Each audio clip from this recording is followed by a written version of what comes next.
sad day for me personally, because today is the day that I'm going to retire my Gen 5 Glock 19. Now, what's interesting about this guy in particular is, generally speaking, I have heard about a lot of 19Xs, 45s, Glock 17s, 34s, that sort of thing, with the full-size frames making it way north of 100,000 rounds. I don't really hear that much in the same neighborhood as far as round count is concerned of the Glock 19s doing as such. And I'm sure that plenty of examples exist, most likely.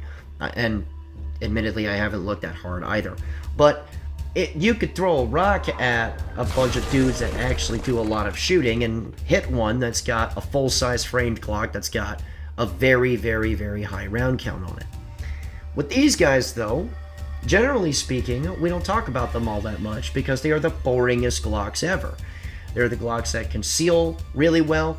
They're the Glocks that are still steadfast and reliable, but there are a couple of things that I've learned about the Glock 19, basically in general, that maybe was the reason why things like the G45 or the 19X even exist in the first place. Matter of fact, I'm pretty sure that that's the reason. But we'll get into all that here in a second. But really quick, for those of you that are wondering why it's 89,000 instead of 100,000, no, it's not because of any critical mechanical malfunction that actually occurred, where I actually have a broken gun that refuses to work. What I do have instead, though, is a handgun that is, regardless of what replacement parts that I put in it, beginning to suffer from mechanical accuracy problems. It isn't crazy as far as the mechanical accuracy issues, but I am noticing other things that are starting to stack together. For instance, the ejection, regardless of new parts that are put in it, is very erratic now, to the point where it's caused some kind of unique stoppages, where you just kind of look at it like, what is this? On occasion, I notice something just kind of weird as far as, why did that stoppage even happen? Things like that. And in addition to this, the frame on this, and I'll throw in some stills here, the frame is starting to, proportionally speaking, noticeably bow or sag in the center. Now granted, brand new Glocks, and I'll cycle images of this 19X in here, which is basically brand new, just barely north of 10,000 rounds on it. But brand new Glocks, even if they're fresh out of box, do sag just a little, but proportionally speaking, this one is starting to dip quite a bit, because once you start to see things like that to the eye are very small, as far as an engineering standpoint is concerned, that's quite a bit.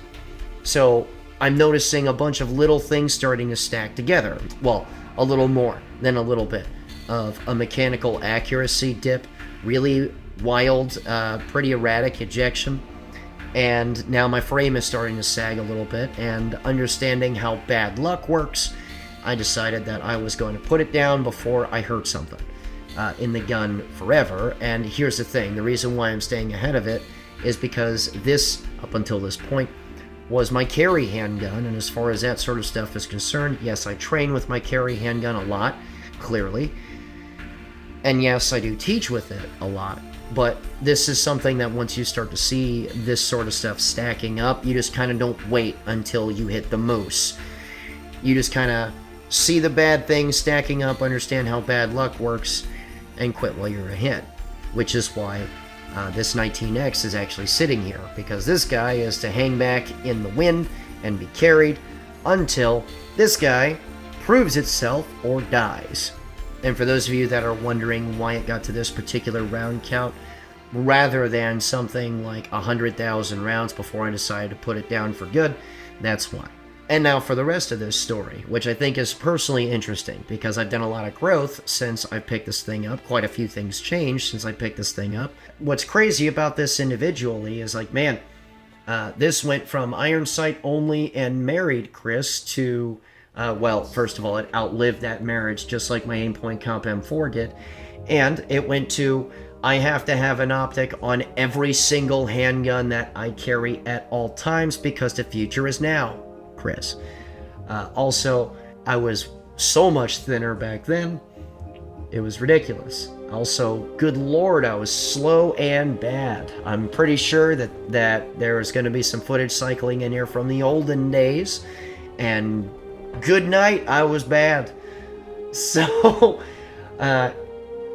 this thing taught me quite a lot about just how machines work, how to make compensators work, for instance. It taught me how to shoot with a red dot on a handgun in general. It taught me how to shoot right-handed pistol for the most part, because the vast majority of the rounds that I fired in that 18-month span were on this exact handgun. And man, it has just been so boring that I have thrown in other things like different flings. I decided I was going to try a P10C out for a while. And for those of you that are wondering how that thing is doing, it's fine. I just shoot Glocks a lot. That's it. I decided to start picking up a 229. Eventually a video is going to come up on that. 1911's jumped in there for a while. Various other handguns were reviewed, came and went. But the one thing that always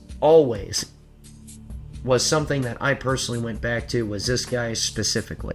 So, in the middle of everything that I had been doing, as far as all that is concerned, let's talk about the parts that were changed to get it to 89,000 without any real issues. Now, I'm aware that everything I'm about to say is probably entirely too much, frankly. But I decided that, again, I train with this thing a lot, I teach with this thing a lot, and I carry it. That's a lot of rolls to stick a handgun into. And again, I know how bad luck works, so I don't really want to start stacking negative things together until something catastrophic happens. So, I went by the following as a measure of whether or not I was going to change something out. Small thing at 5, bigger thing at 7, bigger things at 10. And here's what I mean by that. About every 5,000 rounds, the extractor plunger spring got pulled and replaced. About every 7,000 rounds, a recoil spring was replaced. And every 10,000 rounds, every spring was replaced, as well as extractor and ejector.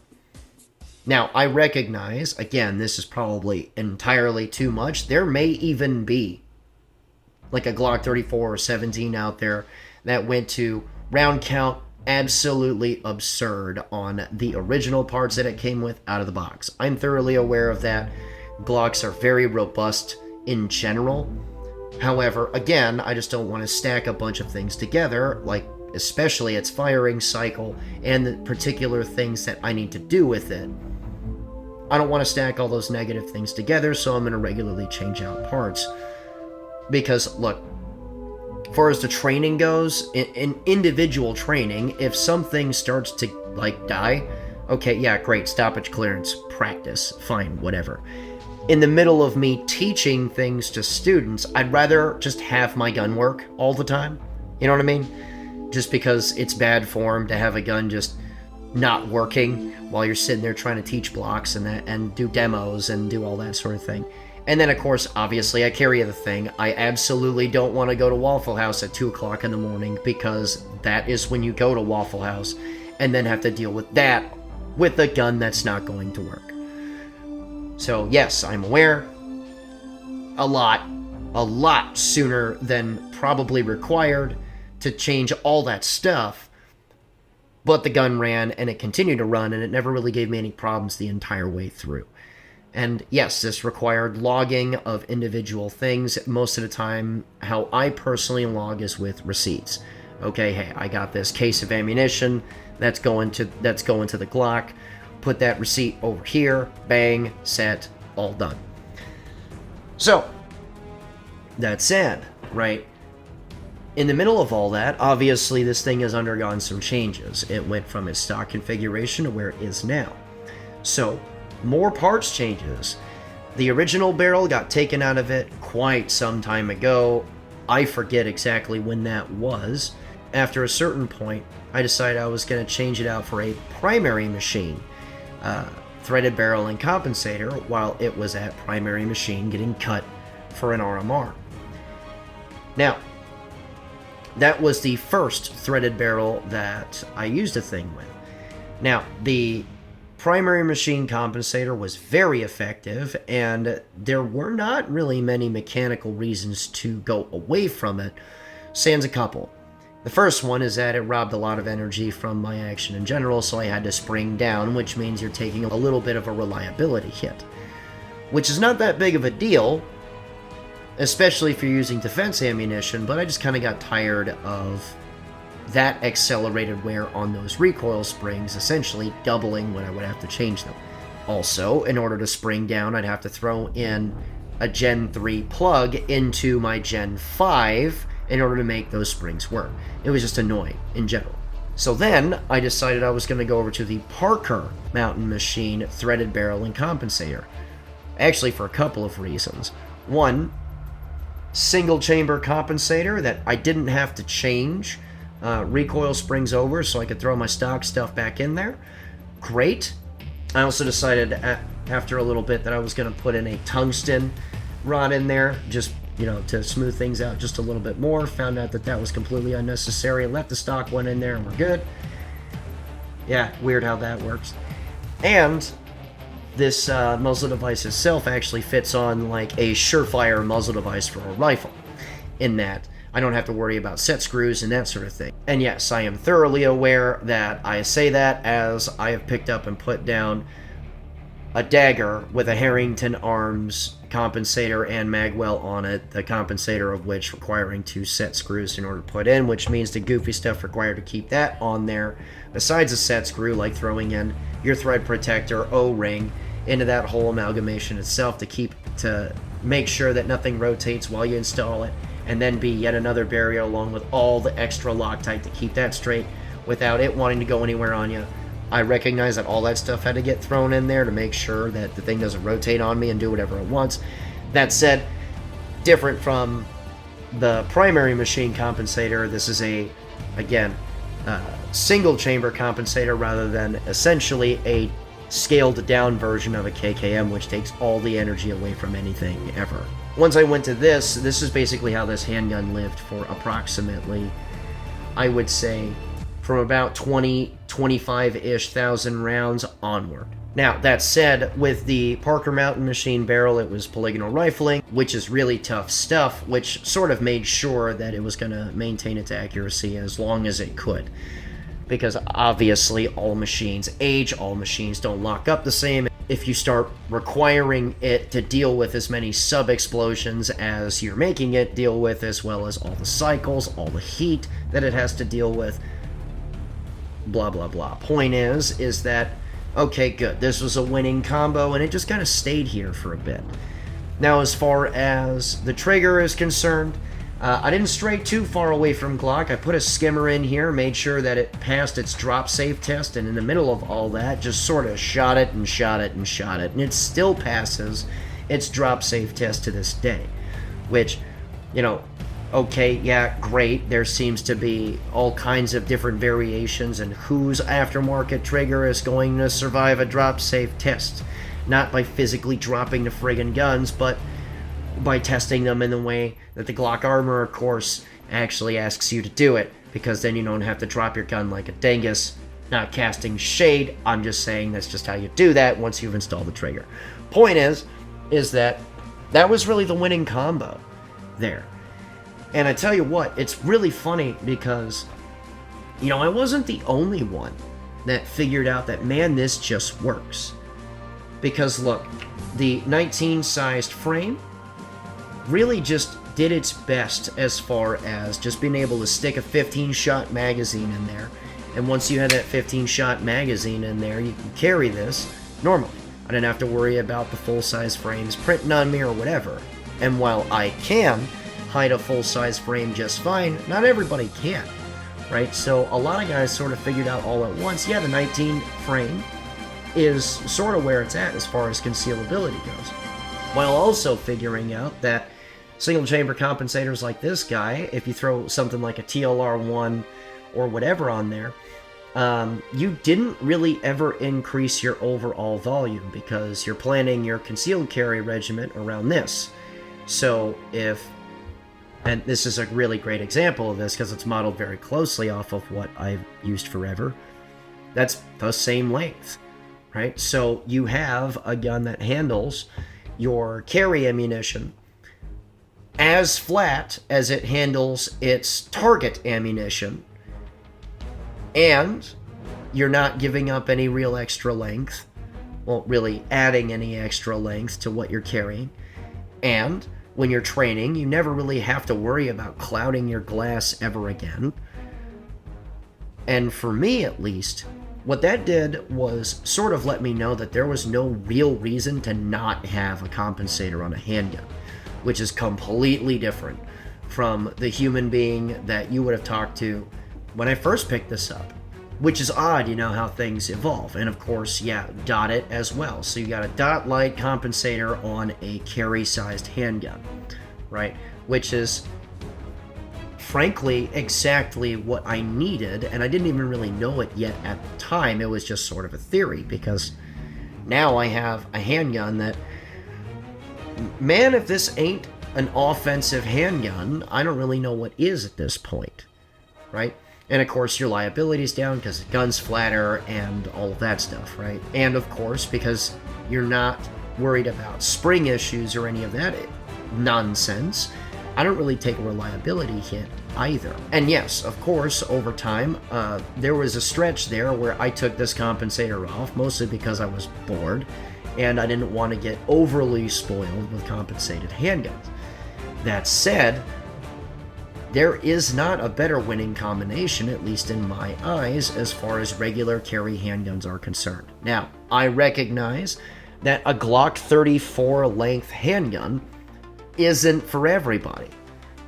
That said, if you can carry it, I did learn over the lifespan of this handgun that if you can comfortably, especially if it's appendix, you have a Glock 34 length handgun that cycles significantly flatter than a Glock 34. And in addition to this, it's not like your low light performance suffers either, because regular crowned pistols in general flash quite a bit at night. And this doesn't really change how much flash goes on in front of your face. It just vents it in a vertical direction, which doesn't really change hardly anything at all, especially if you have a white light powerful enough to see well. So therefore, the flash doesn't even matter. And under night vision, it doesn't matter at all because it's equally bright. So, man, if it just wasn't the winning combo, and that's just how I'm gonna stay forever. Now, I recognize that I've said this declaratively in the past about different types of handguns that I would carry, different setups that I would have, and that sort of thing. And I may be a completely different human being here in the next 10 years.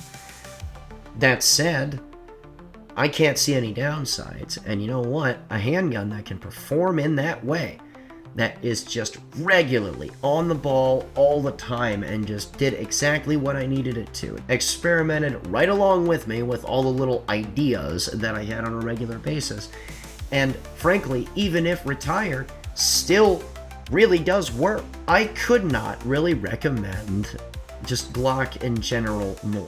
Because here's my thing on this, and here's the overall message of this sort of thing, and honestly the reason for this video. I've seen a lot of people show up with a lot of different types and designs of handguns to class. I've seen a lot of people really just sort of don a lot of different styles, right, of handgun ownership, especially in like the social media space, where you got the guys that are like, well, yeah, I'm fairly new to this, I'm gonna get a Glock, and then after that they want to be different.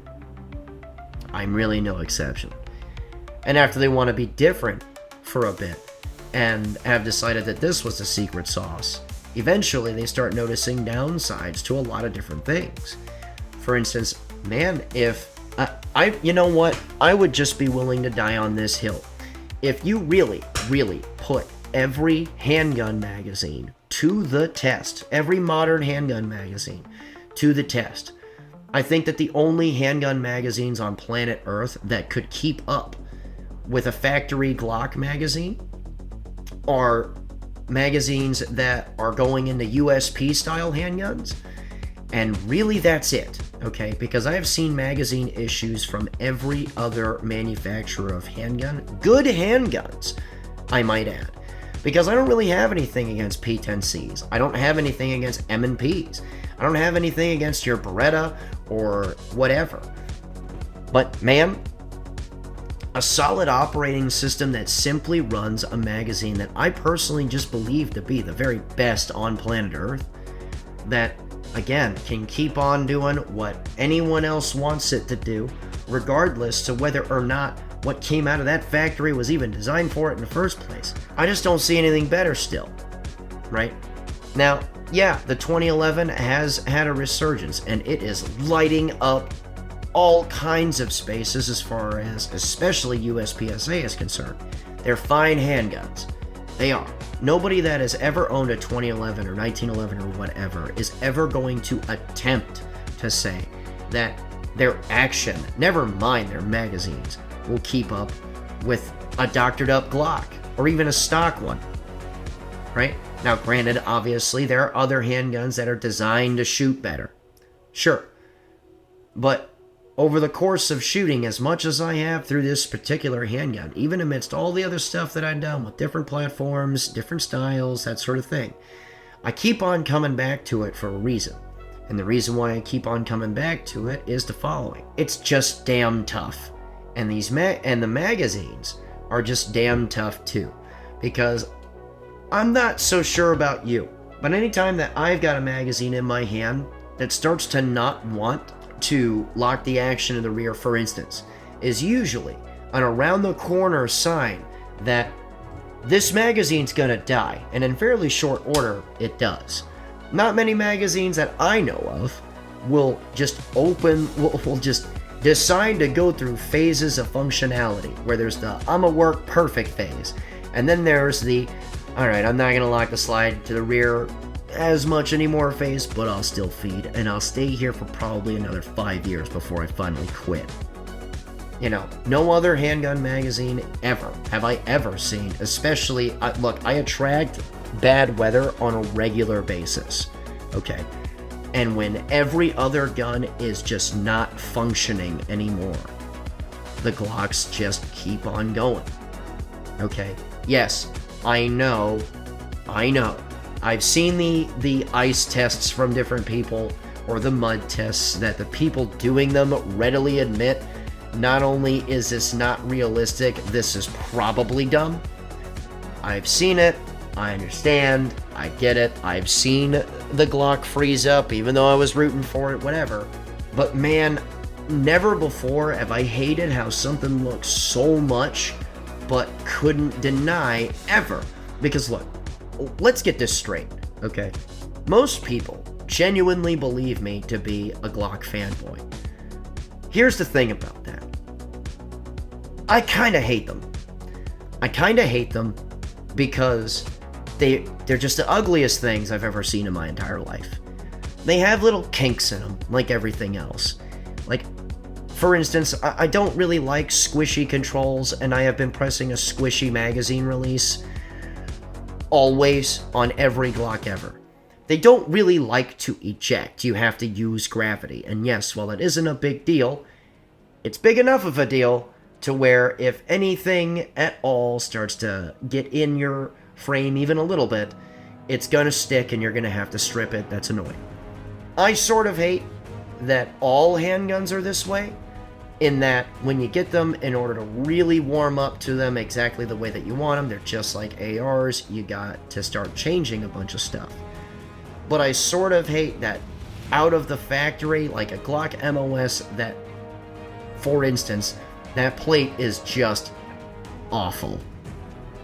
I've seen them break a lot, I've seen them warp a lot, I've seen them just turn optics into hockey pucks. Man, that stock trigger is pretty ugly. And frankly, as far as ergonomics are concerned, it feels like a dictionary plus a set of sights. But every time that I decide that, oh, I've got this brand new squeeze, I have legitimate and frightening reliability issues out of something important over time. For instance, look, I love the P10C, I really do, and the gun that I have is fine. It is. But I put a new trigger in it because I wore out the one that came from the factory. In the middle of a set, I had a P10C decide it was going to try and be a G18 on me, and then I unloaded it and decided, okay, I'm going to look up replacement triggers for it. M&Ps. I love them. I hate the front lip on all of their magazines. I don't know why the Gen 5 magazines for Glocks did this for like 15 seconds before everyone quit buying them. But I hate the front lips on, for instance, the M&P magazines or the P10C magazines because they get caught on stuff, especially when I'm concealed. It's annoying. And also, it just seems that style of magazine, when things get a little bit crunchy, they seem to die quite a bit faster, even if the action's great. M9s, for instance. God, I wish I just could have an M9 and carry it all the time and ignore everything that's wrong with it, but I can't. Because M9s are like GM products. When one thing goes down, everything goes down. 1911s, the triggers in them are basically the apology for everything you're about to put up with for what costs 3 times what one of these costs in the first place. 2011s are so good, except for those cheap-ass $100 magazines. Find a person that has had all of their 2011 magazines work at all times that isn't a platypus, and I'll eat my hat. For some reason, and I don't know what it is exactly, and one of these days I'll be more succinct on how I say it. But for some reason, a gun that I hate how it looks, I hate how it feels, it's annoying, it infuriates me that I have to acknowledge that it's just there, and it just runs, and it doesn't really care what I do to it. Other guns are more accurate, other guns are flatter, other guns are faster. None of them work long-term in the same way that this carry piece does. And even though I am retiring it, it would still run a lot of them into the ground to this day. So, for those of you that want to come out and train with us, you absolutely can. If you want to check out our social media stuff, all the links for that are in the description below. Also, if you want to support us through Patreon, it's absolutely appreciated. And if you want something out of it, $41 a month gets you all the training that you individually want, aside of things like private classes and logistically ridiculous classes, like, for instance, a vehicle class. In addition to this, those of you that sign up for Patreon stuff get early access to all of the videos that I release in long format. Check that out if you want to. If you want to help us out financially without doing the monthly thing, you can just whip a super thanks at us. And also, only if you like this video, go ahead and hit the like, the subscribe, set the notification bell, all of that jazz. And remember, a regular guy's firearm is the last defense against tyranny. Be easy.